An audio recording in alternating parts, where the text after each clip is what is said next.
आप कहीं बाहर जाकर जॉब करती हैं या घर का काम करती हैं, नमाज पढ़ती हैं या अपने घर को ऑर्गेनाइज करती हैं, अपने बच्चों के लिए खाना बनाती हैं या पढ़ाती हैं, इन तमाम चीज़ों में जो भी एक बेसिक एलिमेंट है ना, दैट इज़ टाइम मैनेजमेंट। जब तक हमें टाइम मैनेजमेंट नहीं आती, हम अपने घर का कोई भी काम प्रॉपर तरीके से नहीं कर, इवन दो कि हम अपनी सेल्फ केयर भी नहीं कर पाते क्योंकि हम अपने लिए टाइम ही नहीं निकाल पाते। और साथ में आपके साथ शेयर करूंगी एक क्विक सी जो रेसिपी है जिसको बड़ी टाइम टेकिंग है, लेकिन मैं आज आपको क्विक सी बनाना सिखाऊंगी। So without wasting any time let's get started today's vlog. बिस्मिल्लाहिर्रहमानिर्रहीम। अस्सलाम वालेकुम। कैसे हैं आप सब लोग? I hope you all are doing well. अल्हम्दुलिल्लाह मैं बिल्कुल ठीक हूँ। सबसे पहले तो जी उठते साथ ही जब आप टाइम के साथ उठेंगी ना, तो आपका दिल करेगा कि आप अच्छा सा खूबसूरत सा ड्रेस निकालें अपना। ज़रूरी ही ड्रेस ब्रांडेड होना चाहिए।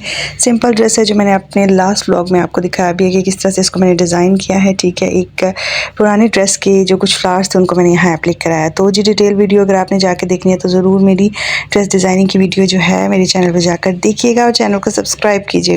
तो सबसे पहले तो जी मैंने अपना ड्रेस निकाल लिया था, ठीक है, और उसके बाद जी मैंने इसको प्रॉपर्ली आयरन कर लिया था क्योंकि जब तक मैं खुद अच्छी नहीं लगूंगी ना, मैं अपने घर के कोई भी काम जो है एक्टिवली नहीं कर पाऊंगी।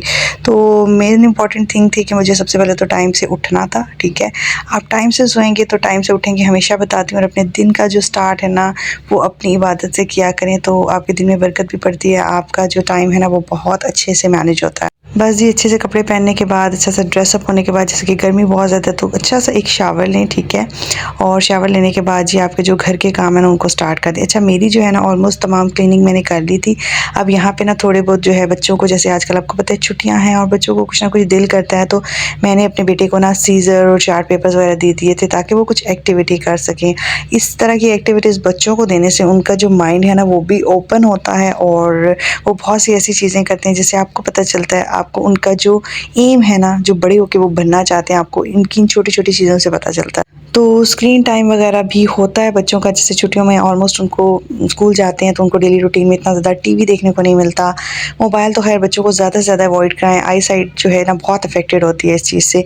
तो ये है कि उनको इस तरह की एक्टिविटीज़ दे दें ताकि वो अपने इसमें बिज़ी रहेंगे और आप भी अपना जो काम कर रही हैं तब तक आप खाना बना लें। तो ये तरीके होते हैं कि आप टाइम को किस तरह से मैनेज कर सकते हैं। पहले क्लीनिंग कर रही थी ना, तो तब मैंने इनको ये एक्टिविटीज़ दे दी थी ताकि ये ज़रा थोड़ी सी इस एक्टिविटी में बिजी हो। उसके बाद हल्की फुल्की चीज़ों का फैलावा ऑलमोस्ट हो ही जाता है, तो उसको आप मैं क्लियर कर रही थी। और साथ में जी इस तरह का स्क्रैपर और ब्रश जो है ये आपको इजीली मिल जाती है डॉलर शॉप से। मैं हमेशा आपको बताती हूँ कि छोटी छोटी चीज़ें जो है ना मैं घर के लिए डॉलर शॉप से कलेक्ट करती रहती हूँ।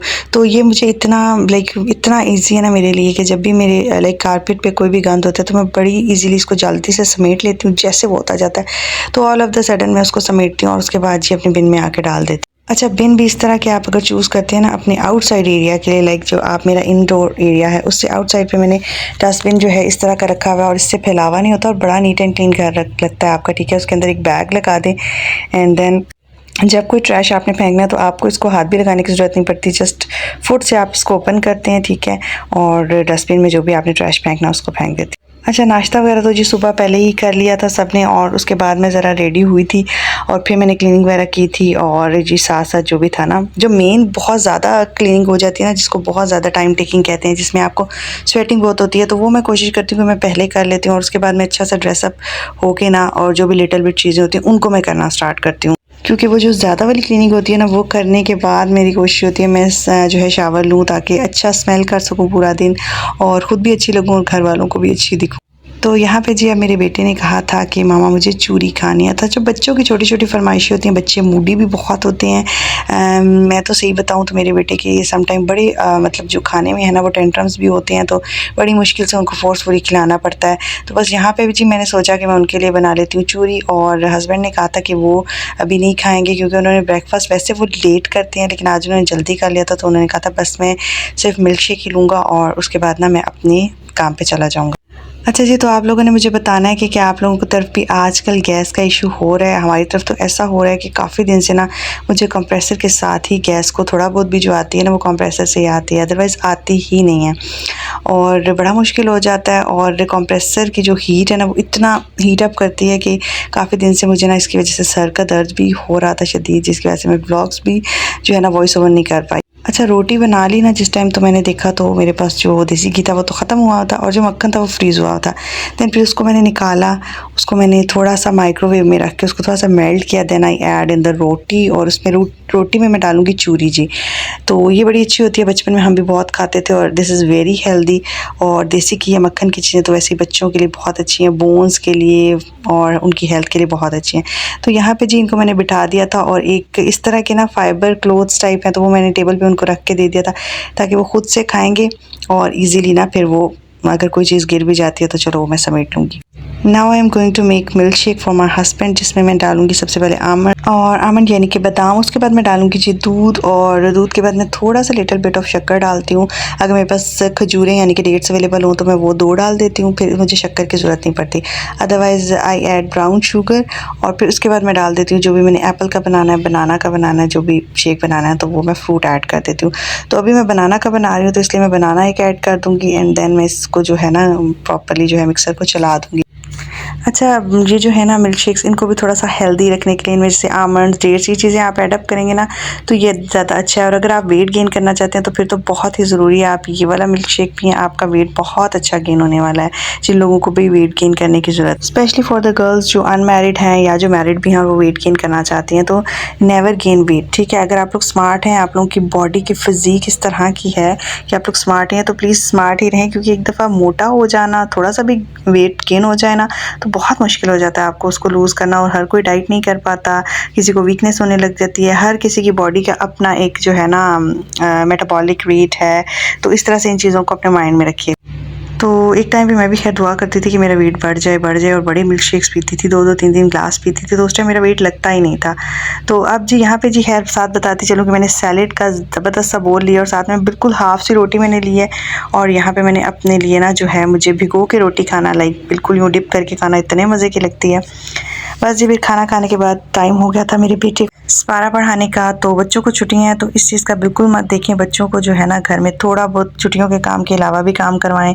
उनका जो माइंड है ना इसमें चीज़ें बिल्डअप होती हैं, और ये जो छोटी एज होती है ना जिसमें अब बच्चे नया नया हरूफ हजी सीखते हैं, तो साथ ही उनको जो नूरानी कायदा है वो लगा दें। उससे ये होता है घर पे आप करवाएं, ठीक है, घर पे आप उसकी प्रैक्टिस स्टार्ट करवा दें। टीवी में ऑनलाइन यूट्यूब पे आजकल नूरानी कायदा लेसन्स आप लिखते हैं तो आपके पास आ जाते हैं। अगर आपका जो है हरूफ को पढ़ने का जो आपका एक्सेंट है, तलफ़ुज़ सही पढ़ने का नहीं है आपको, तो आप वहाँ से भी अपने आप को सही कर सकते हैं और साथ बच्चों को भी पढ़ा सकते हैं। इसका फ़ायदा ये होता है कि बच्चे का ब्रेन होता है छोटा। आप सोचें हम बचपन में भी से याद करते हैं तो हमें तो होल लाइफ वो याद रहती है ना, ठीक है। तो जब आप साथ ही उनको कुरान पाक स्टार्ट करवा देंगे तो उनके लिए बहुत ईजी हो जाएगी ये चीज़ अपने ब्रेन में बिठाना, और साथ ही तोड़ जोड़ जब वो करेंगे तो जो अल्फाज मिला के पढ़ाना है, ज़ेर ज़बर पेश है, वो उनको बड़ी ईजीली आ जाएंगे। और इस तरह के अगर आपको नेक्स्ट ब्लॉग चाहिए, कोई डिटेल ब्लॉग, तो इंशाल्लाह मैं नेक्स्ट बना दूंगी, आपने कमेंट सेक्शन में बताना। इस तरह की जी बोझ ले लें अपने घर के टाइम मैनेजमेंट करते हुए, हर चीज़ को मैनेज करते हुए। मैं आटा कैसे गूंथती हूँ ये अल्हम्दुलिल्लाह मेरी मामा ने मेरे माइंड में डाला, और मेरी मामा मेरी लिख करके ये थी, बहुत सारा आटा मैंने आपको बताया था गूंद गई थी।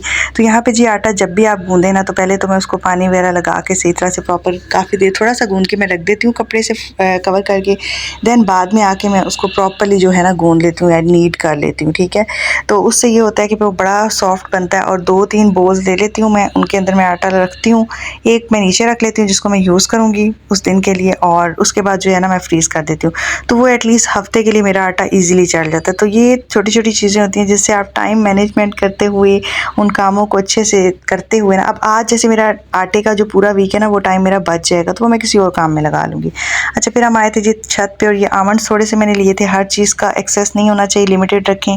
बेटे को भी थोड़े से आमंड्स मैंने दिए थे और ख़ुद भी थोड़े से खा लिए थे, और साथ साथ मैंने की थी वॉक। और यहाँ पे वेदर भी बहुत अच्छा हो रहा था, बड़ा ही खूबसूरत हो रहा था, बड़ा अच्छा लग रहा था जी। तो हम लोग यहाँ पे कर रहे थे वॉक। कपड़े जो पहले से मैंने धोए थे उनको मैं नीचे ले गई थी, और ये देखें जी आटे को मैंने आके सही तरह से गूंद दिया था, और अब मैं इसको रख लूँगी फ्रीज़र में, और जो यूज़ करने वाला है उसको रख लूँगी नीचे।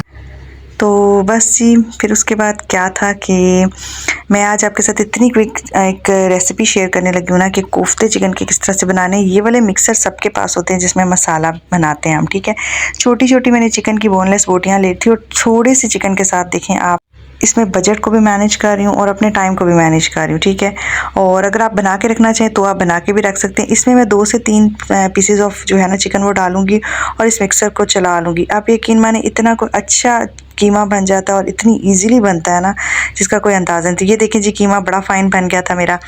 अब इसी तरह मैंने छोटी छोटी आपने बोटियाँ करके इसमें डाल लेनी है और सारा जितना भी है ना आपने कीमा बना लेना है। इसके अलावा अगर आप इसके अंदर जो है अनियन को अलग से आप इसका पेस्ट बनाना चाहते हैं तो उसके भी 4 स्लाइसेस बना के तो इस तरह से इसको भी मैं प्रॉपर्ली जो है ना चॉप कर लूँगी। अगर इस तरह से नहीं कर सकते दूसरे हैंड चॉपर हैं तो उनसे भी चॉप कर सकते हैं।